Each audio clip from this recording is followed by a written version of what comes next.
Assalamualaikum warahmatullahi wabarakatuh.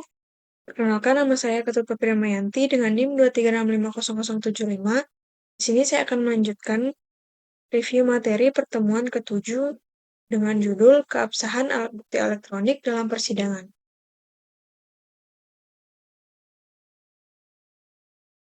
Yang pertama, pendahuluan. Pengembangan teknologi informasi telah mengubah pola kejahatan dan proses pembuktian di pengadilan. Banyak tindak pidana modern, khususnya cybercrime, meninggalkan jejak dalam bentuk data digital seperti email, log server, rekaman CCTV, dan media sosial.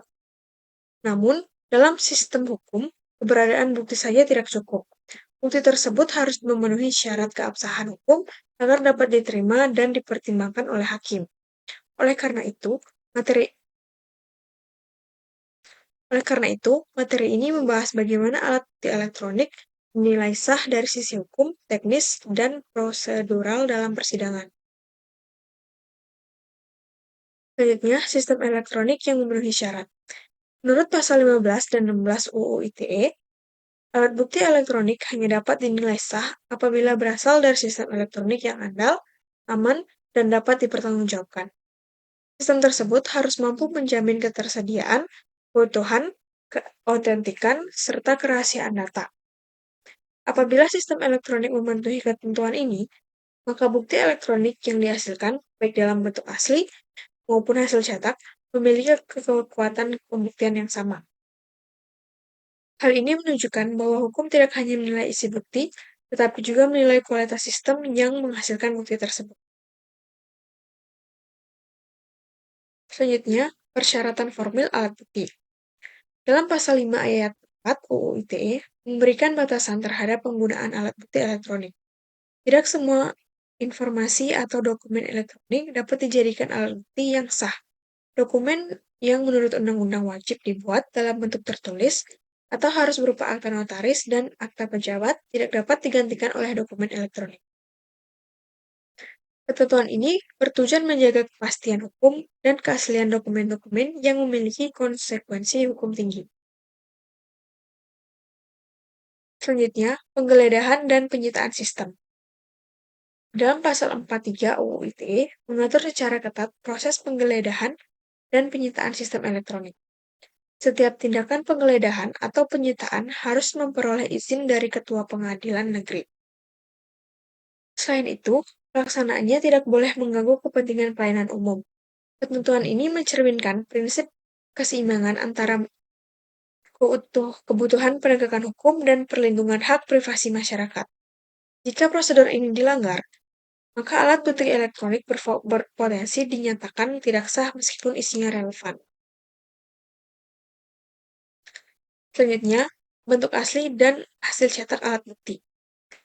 Pemilihan bentuk penyajian alat bukti elektronik harus mempertimbangkan efektivitas persidangan. Bukti berupa video atau audio seperti rekaman CCTV lebih tepat disajikan dalam bentuk asli karena memuat gerak, suara, dan konteks waktu kejadian. Sebaliknya, bukti berupa teks seperti SMS, email, atau chat lebih praktis disajikan dalam bentuk hasil cetak. Hasil cetak memudahkan hakim dalam membaca dan menilai isi bukti tanpa memerlukan perangkat elektronik tambahan di ruang sidang. Selanjutnya, digital forensik dalam pembuktian. Digital forensik berperan penting dalam memastikan bahwa alat bukti elektronik dikumpulkan, disimpan, dianalisis, dan disajikan secara benar. Proses ini mencakup legalitas, pengumpulan bukti, preservasi untuk menjaga integritas data, analisis terhadap isi bukti, serta penyajian hasil analisis di persidangan. Tanpa proses forensik yang tepat, bukti elektronik rentan diperdebatkan keabsahannya dan dapat ditolak oleh hakim. Selanjutnya, Chain of Custody. Chain of Custody merupakan dokumentasi lengkap mengenai perpindahan alat bukti sejak ditemukan hingga disajikan di persidangan. Dokumentasi ini mencatat siapa yang menangani bukti, kapan, di mana, serta untuk tujuan apa. Tujuan utama dari Chain of Custody adalah menjamin bahwa bukti tidak diubah, dirusak, atau digantikan. Jika rantai ini terputus atau tidak terdokumentasi dengan baik, maka keabsahan bukti elektronik dapat diragukan dan berpotensi tidak diterima di pengadilan. Selanjutnya, hash value dan white blocker.